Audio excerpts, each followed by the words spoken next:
cumprimente. Obrigada. Nota Deu 10. uma certa acidez? Você sentiu? Vamos lá. É lei.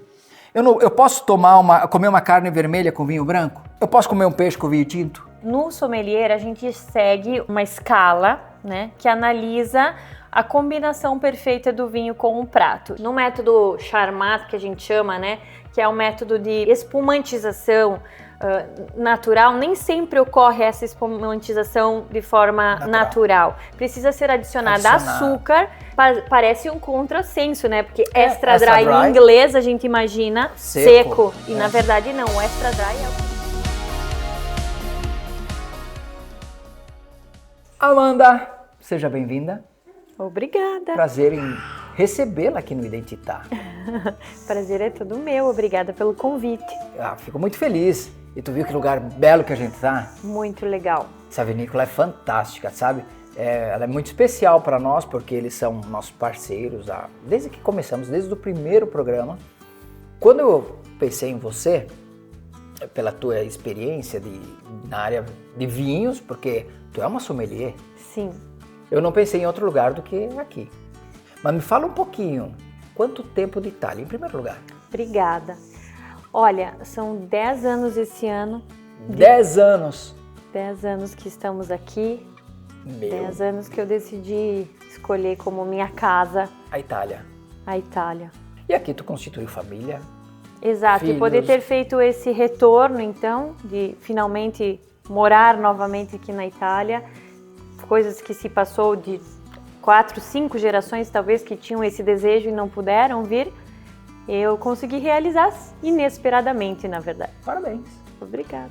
Parabéns. E me diga uma coisa, e o vinho entrou na tua vida por quê? Já lá do Brasil ou quando tu chegou aqui? Nossa, o vinho faz parte da minha infância, né? Eu lembro até hoje, tem essa linda memória que você me traz agora, na mesa da casa dos meus avós, uma jarra de vidro, água, vinho e açúcar para as crianças tomarem. Também? Suco de vinho. Nós também, a parte também. A gente falava que em casa fazia uma jarra com água, vinho e açúcar, e a gente tomava, era criança, tinha lá 7, 8 anos de idade, e estamos aí vivos. E apesar da simplicidade, tinha o vinho que representava muito trabalho, muito sacrifício, só que no Brasil aos poucos foram se perdendo, né, esse costume de consumir vinho pela complexidade que é a cultivação da uva, né? O clima, né, tropical, ele não favorece muito. Ele ficou mais centralizado em algumas regiões, né? Exatamente. Algumas regiões desenvolveram isso de forma muito expansiva,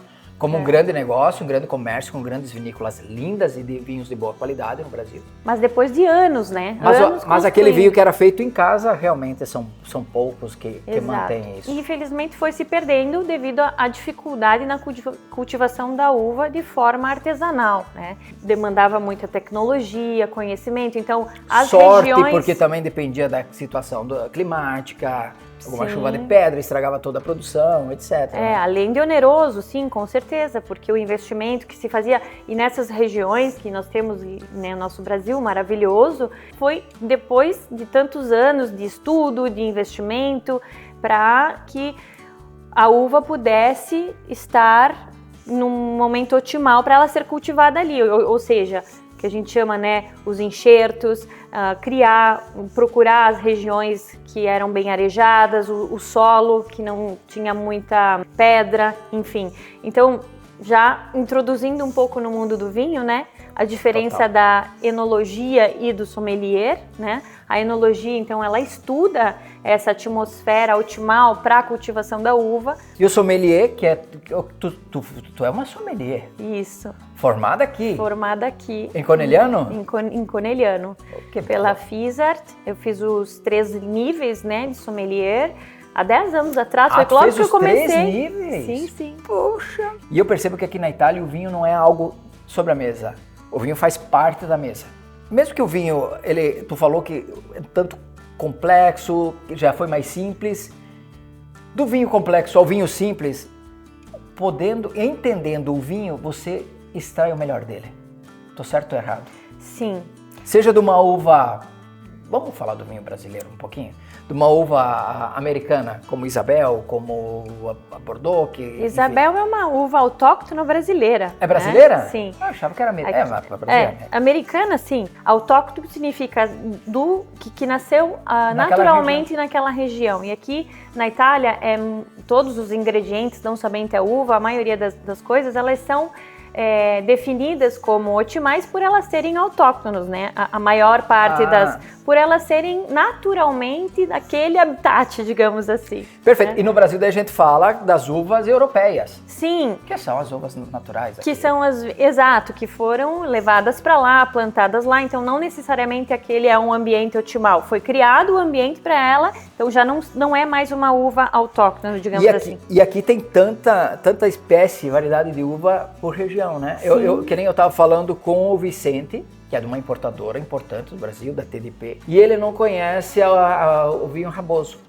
Sério? Porque o Raposo é muito territorial, né? É muito vêneto, né? Então nós vamos falar da Itália, mas tem que sempre pensar que a Itália, ela é uma misturança de coisas, né? Porque ela é extremamente regionalista e extremamente territorialista. Então, vai de acordo com a região que nós estamos da Itália, né? E o local também, porque pode mudar em 30 quilômetros do Vêneto. Muda tudo. Tem duas coisas completamente diversas, uvas diversas, ambientes diferentes, né? Aqui nós estamos nas colinas do Prosecco, o que traz para a gente falar muito bem da uva Glera, que é a uva do Prosecco, que é autóctone dessa região, então é importante falar disso, e é o que a gente vai degustar hoje também, né? Vamos fazer o seguinte, vamos dar um pulinho na sala de degustação deles, conversar com a Antonella, e vamos selecionar. Vamos fazer esse trabalho dificílimo de degustar 4 vinhos e mostrar pro pessoal. Mas enfim, vai ser informação, porque vamos mostrar a melhor forma de servir.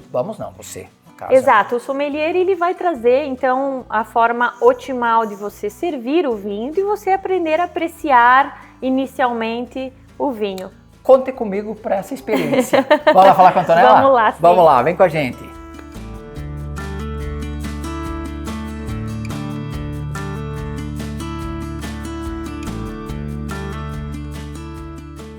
Antonella, grazie.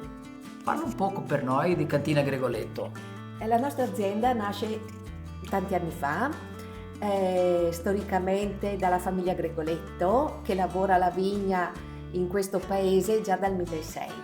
Però l'impresa, come la consideriamo noi adesso, si sviluppa nel dopoguerra, nel primo dopoguerra, attorno agli anni 50, ad opera di mio papà Luigi Gregoletto. E pian piano acquista uve e pian piano costruisce, amplia la cantina che è in questa sede a Premaor, ed ora la conduzione è a 18 ettari di produzione e in realtà una realtà artigianale, una conduzione familiare. Siamo 3 fratelli e i collaboratori e portiamo avanti questa attività. Lei ha fatto l'università Io ho fatto la scuola enologica a Conegliano, la nostra scuola gloriosa, bellissima, sì. Si trova poco lontano da qua ed è la prima scuola di enologia in Italia. Io l'ho fatta negli anni 80 e poi finita la scuola sono entrata nell'attività di famiglia. Io e Amanda adesso faremo una degustazione del vostro prodotto, va bene? Nós faremos uma degustação dos produtos Gregoletto.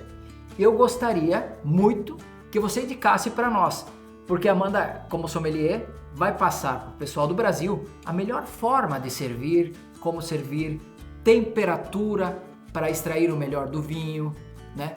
Então, o che si suggerì per noi, Antonella, per questo trabalho? I nostri vini più caratteristici della zona sono il Verdiso, che è una varietà autoctona, la forma spumantizzata del Prosecco superiore Conegliano Valdobbiadene, che c'è sia nella versione Brut che nella versione Extra Dry. E un rosso Cabernet dei Colli Trevigiani, che coltiviamo quella vigna lì. Abbiamo la foto, una campagna dei nostri vigneti.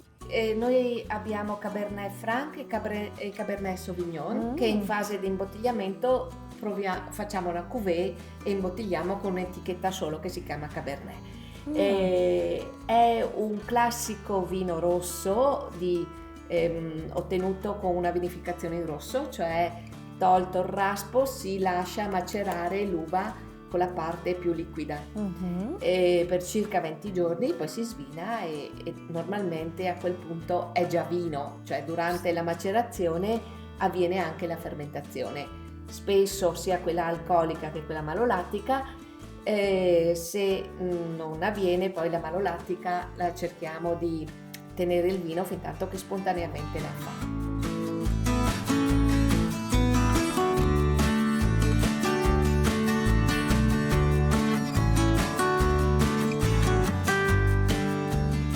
Simpaticíssima, Antonella. Muito querida. Quanta história, hein? Mas agora é a Amanda Sommelier. Agora vamos ver. Vamos lá. Então, aqui tem 4, como ela sugeriu, um branco, um tinto e 2 prosecos. Fala para nós. Agora começa o curso, então, a aula da Amanda Sommelier. Como é que a gente pode extrair? O que a gente pode aproveitar mais do vinho, do prosecco, do espumante, Amanda? Uma coisa bem importante que as pessoas saberem é a nomeação que os vinhos carregam, né? DOCG, DOTG, que eles chamam, né? Ou IGT, que se referem aos protocolos, né? Que são seguidos pela região para o vinho ser DOCG, que significa denominação de origem controlada e garantida. Então, o enólogo ele segue essas diretrizes de protocolos para que o vinho tenha essas características e então leve esse selo, né, que está aqui, DOTG, que se fala em italiano, né? Então aqui ela sugeriu pra gente... Que é um exemplo, permita-me, é um exemplo do prosecco, né, que ela fala do prosecco Conegliano Valdobbiadene, que é a região, que é a região, que produz o melhor prosecco, é isso? Exato, porque o prosecco tem as questões de nomenclaturas, porque é um comune da região do Friuli também, né? Então, como protocolo que eles estão promovendo o território de Conegliano Valdobbiadene, então é a uva glera que ela é cultivada nessas colinas de Conegliano até Valdobbiadene, que leva esse protocolo aqui, então, né, que tem essa nomenclatura de DOCG. Então, entra numa parte bem técnica do sommelier, o que se refere às características do vinho. Quando a gente vai degustar, nós vamos sentir os setores do vinho. Então, se são notas floreais, se são notas frutadas, ou se são notas mais, no caso dos vinhos tintos, né, de madeira, que eles fazem o embotelhamento, então notas terciárias que a gente chama ou de fruta seca, uva passa, nozes, todas essas notas que o vinho traz. E falando da região, a região influencia nisso? O terroir influencia no sabor, no aroma? Tem essa influência? Ou se eu plantar, por exemplo, o Cabernet aqui em Conegliano, eu vou ter o mesmo Cabernet que se eu plantar na Sardenha, um exemplo? Não necessariamente. O terroir se assimila muito com o autóctono, né, que é a uva que dá o seu máximo naquele território. Então, o terroir é isso. Quando as condições climáticas, elas alteram as características da uva. E, portanto, quando você vai degustar um prosecco, por exemplo, de características frutadas, onde ele tem notas de pera, né? Quando você sente, né? Quando você no olfato você sente as notas da pera, significa que as características do vinho, né, se assemelham, né, se assomilham com as características da própria fruta. Por isso entramos na complexidade e na perfeição que é a natureza, né? E a gente imaginar que a uva, né, uma fruta de milenar, né, pode extrair todas essas características e transformar o paladar da gente. É impressionante. Né? É impressionante. É incrível. Sim. E por isso que ela é tão dinâmica, né? Sim. Por isso que existem degustações. Vamos lá, vamos começar pelo prosecco? Vamos falar pelo prosecco. Eu tô na tua casa, tá? Sim. E você vai me servir uma taça de prosecco. Então o prosecco assim, de uma forma elegante até. Geralmente o sommelier recomenda que se faça a abertura da garrafa em uma superfície, né? Que se façam incisões, então, conforme a gente já fez aqui, né? Que se façam essas incisões mais nessa região, ou tem quem tira toda a cápsula, tem quem tira assim, tem quem faz as incisões aqui no início do bocal, né? Mas o importante é sempre manuseá-las de forma já respeitosa, exato. Prosecco sempre gelado, né? Sempre gelado. Temperatura de serviço de vinhos frisantes, 10 a 12 graus, né? Ou tem quem prefere até mais fresquinho, né? Então, novamente a rolha, para não tirar a rolha dessa forma, com ele, né? Pode talvez bater no olho de alguém. Então tem que cuidar muito. Por isso é importante abrir sempre numa superfície. Sempre né? numa superfície. Isso. Com uma giradinha assim e... Ó, eu já sinto que ela sobe aos poucos, depois você faz a abertura da outra garrafa, vamos ver se você aprendeu direitinho, vai, hein? Ó. Tô observando. Ó, estourou! Tá não consegui fazer direitinho, mas tudo bem. Mas tudo bem, ela tá é perfeito. forte. Então, bem importante que o Prosecco tenha essa variedade do Extra Dry.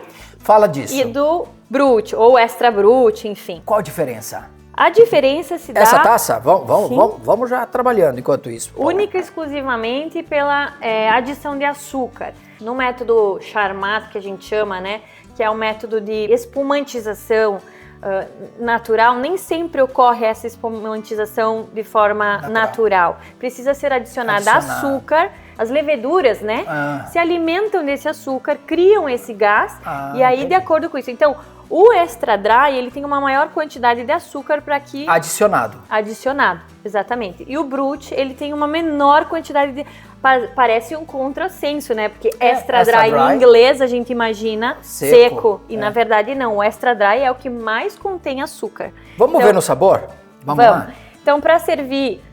Geralmente, né, as pessoas mostram o rótulo que quando você está num restaurante, né, para que confirmar se foi o vinho que você de fato selecionou, e você vai então servir na taça. Importantíssima a escolha da taça que você vai oferecer. Pra vinhos espumantes geralmente é a flute ou essa taça aqui, mais pequenininha, né? Para vinhos brancos sem espumantização é uma taça mais clássica, né? E para vinho tinto, uma mais aberta. Taças mais importantes, mais abertas para que a gente consiga oxigenar o vinho. Brinde, não? Vamos provar? Vamos, saúde. Saúde. Mas então, a gente, voltando um pouquinho, né? A gente vai analisar o vinho. Nós vamos analisar a espumantização dele, as bolinhas, né? As bolhas, se são finas, se são rápidas, se são mais lentas. Então tem todas umas técnicas e fala muito da fermentação. Como foi feita essa fermentação? Se ela é contínua, irão ter vinhos que você abre que sai muita espumantização, que significa que ele acabou fermentando bastante. Como, pelo que eu percebi, a Antonella trabalha numa linha mais natural, né? Eles não adicionam muito, eles não constroem muito vinho. Isso é muito importante, porque existem vinhos que são construídos, eles vão equilibrando. Então é aquele vinho que te dá dor de cabeça, eles acabam adicionando sulfitos, que eles chamam, né, que são conservantes, para que aconteça, então, que preserve melhor e tudo mais. Então, quando o vinho é mais natural, ele acaba aumentando o custo de acesso a ele, porque envolve muita tecnologia. Então aqui eles controlam, né, quanto tempo levou para fazer a primeira fermentação, quanto tempo leva para chegar para o lievito comer todo o açúcar, né? Esse é o Extra Dry com adição de açúcar. Esse é o Extra Dry. Vale a pena? Não. Vinhos frisantes não se agitam. Não se agita. Não. Viu? Eu sempre falei que vinho frisante você bebe. Exato. O vinho frisante, o que você vai analisar? A cor, né? A consistência dele e as bolinhas, né? Então, a gaseificação dele. Se são finas, se são mais grossolanas, que eles chamam. Então, o vinho espumante não se agita. Não se agita. Não oxigena. Eu falei, exatamente. Eu disse. E agora, então, vamos ver o Brut, né? Isso. Mesmo agora processo, você abre a garrafa, vamos ver. E aí? Ó, foi bem melhor do que eu. Eu dei um estouro. Mostrando Vamos lá. o rótulo. Mostrando o rótulo. Esse é um brute. Esse é um brute. Posso utilizar as duas mãos, Sim, tranquilamente. sim, muito importante. Cheia? Não. Não, né? Geralmente são 2 dedos, né? Para que você de fato inicie. Olha, como essas, se você comparar as bolinhas. ó, Muda a cor, muda tudo. Tá Olha vendo aqui, ó. como as bolinhas são mais finas aqui? Sim. Olha essa como ela tá subindo mais Mais rápido. rápida. Então, porque ela vai perdendo, né? A força, digamos assim, depois. Então, é bem importante, primeiro, você fazer a análise visiva do vinho, né? Dos passos das características do vinho, a análise visiva, análise olfativa e depois a análise degustativa. Esses são os 3 passos que o sommelier analisa o vinho. Na análise... Esse aqui que tu percebe nesse? Nessa análise visível, eu vejo que a gaseificação é bastante elegante, as bolinhas são fininhas, elas, né, estão subindo em uma velocidade relativamente rápida. Então, existem essas características. Depois a gente vai para a análise olfativa. E a gente já começa a notar os buquês, né, que a gente chama. Então, os primários, secundários ou terciários, se quando você sente o vinho, se você nota mais flores, frutas, Esse aqui é mais florado, flores né? secas, sim, com certeza. Tem mais notas, as notas primárias eu diria que são floreais. Mas tu E- classificaria esse aqui como um espumante? Um altíssimo? espumante elegante, floreal, frutado, né? E depois na boca ele se revela então. Eu já tomei, já cheirei, já fiz de tudo. Mais frutado, Mais frutado? mais frutado. Eu diria que tem maçã verde, né? Características da maçã verde. Prosecco, aprovadíssimo. Muito bom. Muito bom, muito bom. Acompanha o quê? Uma sobremesa, final de prato, final de tarde. Aqui Batata frita acompanha, né? sim, Chips, né? um queijo, né? Queijo. Uma entradinha, né, de pãozinho com algum patê, alguma até mesmo frutas ele pode estar acompanhando, né? Para aperitivo, né? Mais para aperitivo mesmo. Vai lá, me fala desse vinho aqui, Verdizo, 11,5 de graduação, é um vinho branco. Indicação da geográfica, né? Da região. Essa uva é daqui da região? É autóctona. Aqui também, então, nós partimos com... Gelado?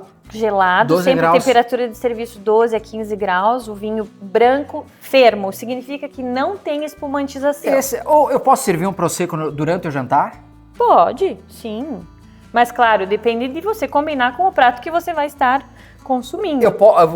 Um peixe, por exemplo, eu posso servir um vinho branco ou posso servir um prosecco? Sim, Ou- pode. Geralmente um vinho espumantizado, ele vem para acompanhar pratos mais gordurosos, digamos assim, né? Porque a gordura, ela precisa ser limpa do paladar, né?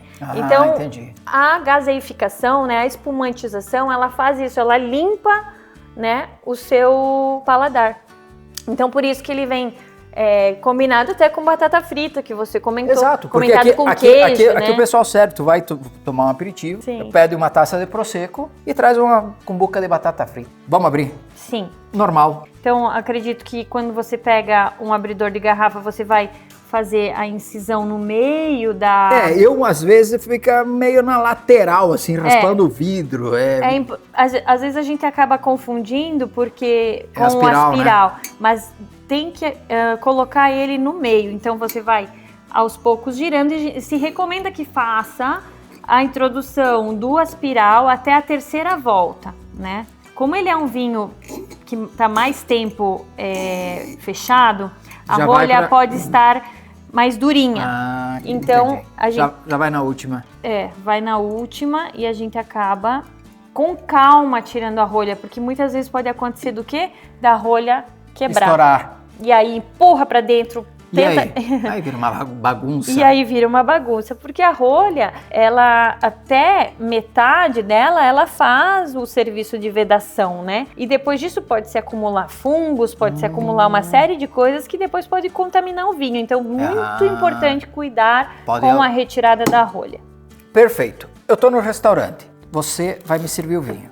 Tá bom. Eu sou cliente. Se é um uma garrafa importante, eles geralmente, o sommelier ou até mesmo o garçom é treinado, ele vai tirar com um guardanapo a rolha e vai deixar do lado do seu prato. E eu faço o quê? Você pode Ou, sentir se... no caso, eu farei.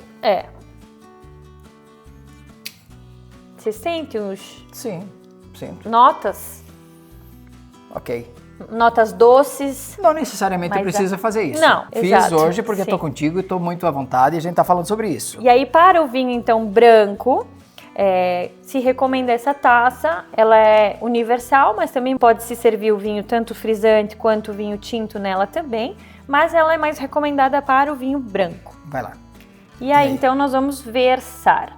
Muitas vezes o sommelier acaba utilizando também, ou gira um pouquinho a garrafa para ela não pingar na mesa. Você pode fazer um leve giradinho, ou você pode pegar e enxugar com um pano, né, para não Perfeito. acontecer. Eu tenho só essa taça de Prosecco.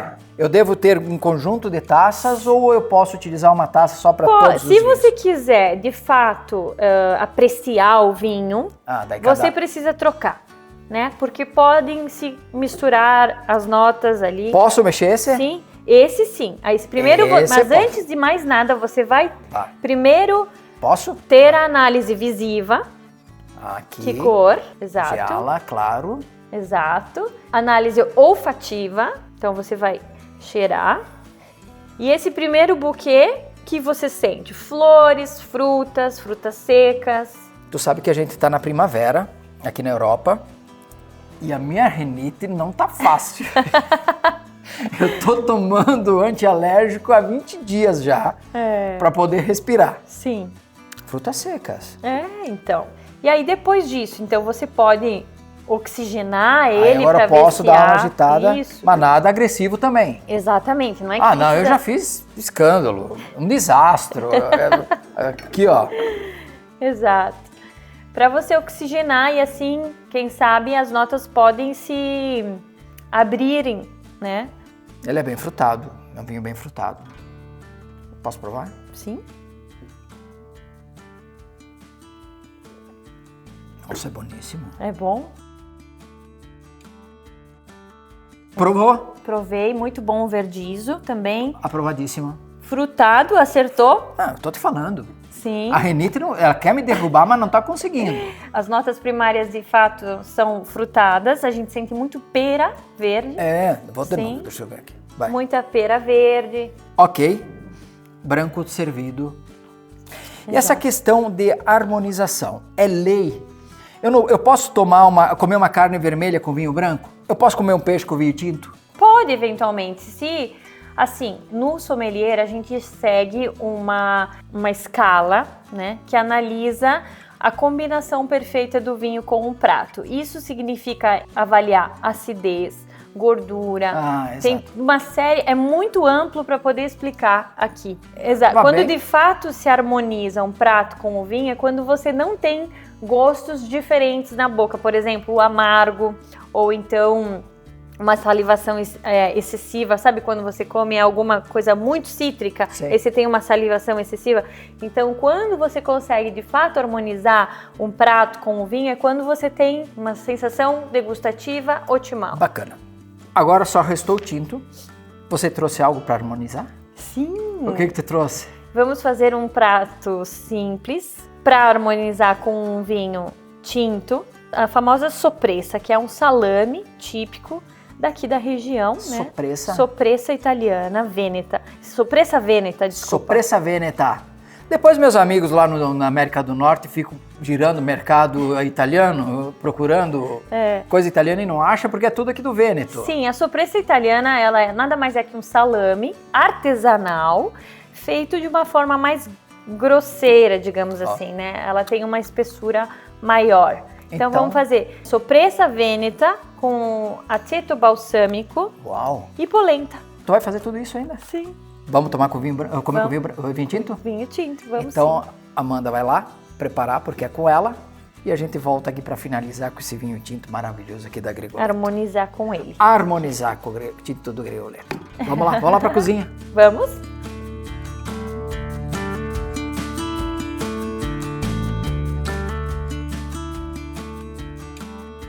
O segredo da polenta lisinha é versar ela no formato de chuva, a forma de pioggia que chamam em italiano. Então a gente vai colocando aos poucos e já mexendo. Eu já adicionei sal na água, então vamos colocar a soppressa aqui e esperar a panela ficar quentinha. A soppressa não mais do que 3 minutos, porque sendo um embutido ela já é um alimento pronto para consumo. Então aqui a gente só vai tostar ela. E agora então a gente utiliza o aceto balsâmico de Modena para trazer acidez para o prato.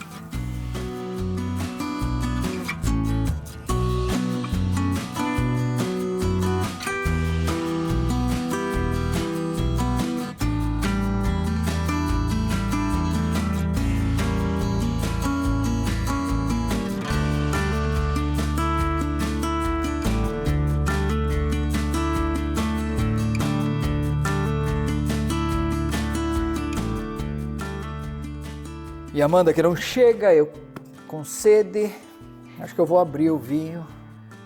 Oi, Amanda! Finalmente! Tá pronto, Fábio? Que perfume! É sim, que nós Meu temos então. Deus, que delícia! Que cheiro! Famosa soppressa e polenta. Vamos fazer uma foto? Vamos. Vamos fazer uma foto. Amanda, surpreendente, maravilhoso. O perfume, o cheiro que vem desse prato. Polenta. Polenta, soppressa, que nada mais é do que um salame feito artesanalmente, então em uma espessura um pouco maior. Aceto balsâmico, que é um ingrediente muito importante que vem para equilibrar a gordura do salame. Então o ácido geralmente ele acompanha e ele equilibra a gordura do prato. Uma rúcula daqui, que é diferente da nossa lá do Brasil. Acompanha o vinho. Sim. Enquanto você abre o vinho, eu espero, porque não se come antes de todo mundo estar a posto. Exatamente. Aqui está o abridor. Recomenda-se que a gente sirva sempre o vinho antes do prato. Antes? Mas tudo bem, a gente tá em casa. E, né, Não tem problema algum. E até porque você teve que ir lá preparar. Mas tá maravilhoso, eu tô ansioso para provar isso aqui.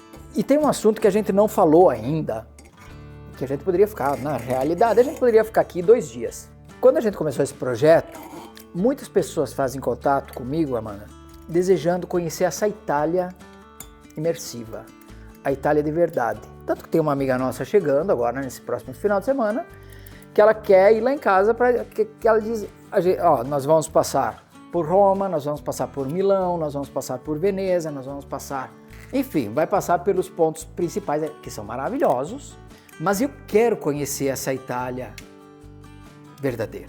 Você tem trabalhado com isso, você tem atendido várias empresas e agências de turismo. Isso também é um turismo maravilhoso, né, Amanda? Sim. E possível, né? Exato. A Special Veneto nasce, né, junto com a nossa história, para integrar as pessoas de forma mais profunda com o território italiano, né? Então, o turismo local que entende desenvolver, então, esse turismo mais retirado das grandes cidades, um turismo mais personalizado, um acompanhamento executivo, né? E levar as pessoas para pontos que não são tão conhecidos, né, no território, como simplesmente uma capela ou um convento, um molineto, o turismo esportivo, que as pessoas vêm fazer meia maratona ou uma competição de ciclismo, né? Então, hoje o turismo aqui na Itália ele é desenvolvido de diversas formas. Seja o turismo religioso, turismo esportivo, turismo enogastronômico, que é isso que nós estamos fazendo hoje. Que é possível, que é viver a Itália de verdade, que é a Itália verdadeira. Veneza é maravilhosa, Roma é maravilhosa, aconselho todo mundo, Milão é maravilhoso. Então o que você vê de turismo na Itália é maravilhoso. Não se tira absolutamente nada, mas há algo mais. Sim. Há algo mais, que é a dolce vita. Mas é fácil também, para quem vem para cá, você pode fazer um turismo de imersão como esse, pode fazer um curso de formaggio, Você pode fazer uma degustação em vinícolas, estar aqui numa vinícola que foi construída no ano 1600. 1600. Comendo uma polenta. Como é que é o nome desse salame? Sopressa. Sopressa. Não é rúcula. surpresa, mas é uma sopressa. Sopresa. Que é nada mais do que as partes do suíno que se faz o salame, né, prosciutto, pancetta, num formato artesanal. Vem esse belo tamanho de salame pra gente degustar. Vamos lá? Acompanhando então com o vinho tinto. Cheio basta. Não. Ótimo, grazie. Aqui. E o tinto é o mesmo procedimento? Mesmo procedimento. Análise visiva, né? Que cor? Temos um belo vermelho, né? Bem forte, um vermelho. Nesse caso a gente já vai para análise olfativa. Quais são as notas que esse vinho traz? O que tu percebe? Gente? Frutas vermelhas, cereja. Esse é um Cabernet? Esse é um Cabernet. Muito importante isso, a Antonella estava explicando pra gente, que é um blend, né? É um blend de dois tipos de uva, Cabernet Franc e Cabernet Sauvignon. E eles trazem como uma única etiqueta Cabernet. Olha que belo.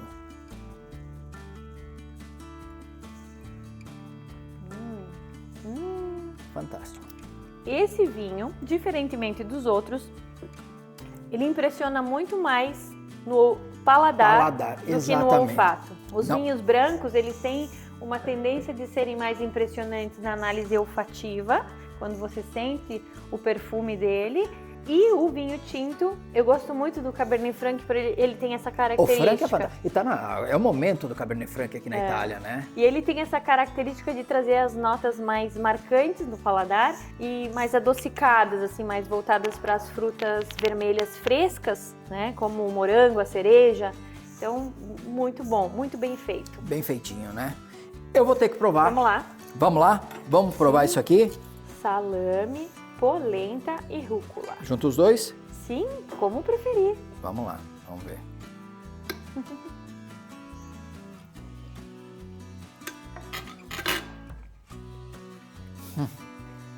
Emociona na simplicidade. Balsâmico? Aceto balsâmico faz toda a diferença, não faz? Um simples ingrediente também. Maravilhoso, maravilhoso. Exato. E essa questão de harmonização. Agora aqui, hein? E aí você prova o vinho. Qual é a sensação paladar que você tem? É um vinho seco, um vinho encorpado, né? E muito bom. Harmoniza super bem. Harmoniza. Vamos lá, deixa eu provar. Vai você, na tua experiência. Mas o convite que eu faço é esse, sabe? Você que está em casa assistindo, meu sonho é ir para a Itália, é conhecer a Itália, conhecer esses detalhes. É possível. É só fazer o contato certo. É só ter o contato certo e vir. Esteja aqui, o pessoal recebe muito bem. Eu falo sempre, o italiano recebe muito bem. A gente é muito bem recebido. É um país de regras, lógico, todo mundo sabe que as coisas são mais demoradas aqui. Mas o pessoal recebe muito bem. Venha. Se você tem o sonho de viver isso, venha viver, ter programa, te planeja. A Amanda tem experiência nisso, como eu falei, ela é sommelier, ela é empresária, ela faz tudo quase. Vai saber, é mãe, é esposa, enfim. Ela vai saber conduzir, ela vai saber te conduzir para o melhor caminho, nos melhores lugares, nas melhores experiências. Dolomitas, que é aqui vizinho, maravilhoso. Momento como esse, um momento num prosecco, um momento de relaxar, de viver o agora. Amanda, muito obrigada. Obrigado, foi maravilhoso. E eu vou ficar por aqui. Obrigada, Fábio, foi um grande prazer, viu? Nossa, muito legal. Existe uma diferença entre beber vinho e encontrar significado nele. Hoje Amanda nos mostrou que o vinho pode ser acessível, que não é preciso decorar termos difíceis para apreciar uma boa taça. Basta curiosidade, presença e disposição para descobrir. Antonella, por sua vez, nos levou para além do rótulo. Nos lembrou que cada vinho nasce de uma escolha, do respeito pela terra, do conhecimento passado adiante e do compromisso silencioso de fazer bem feito. No fim das contas, conhecemos pessoas, escutamos histórias, entendemos que aquilo que torna uma experiência inesquecível nunca está apenas na taça, está em quem a compartilha. Eu sou Fábio Orlandini e isso é Identitar.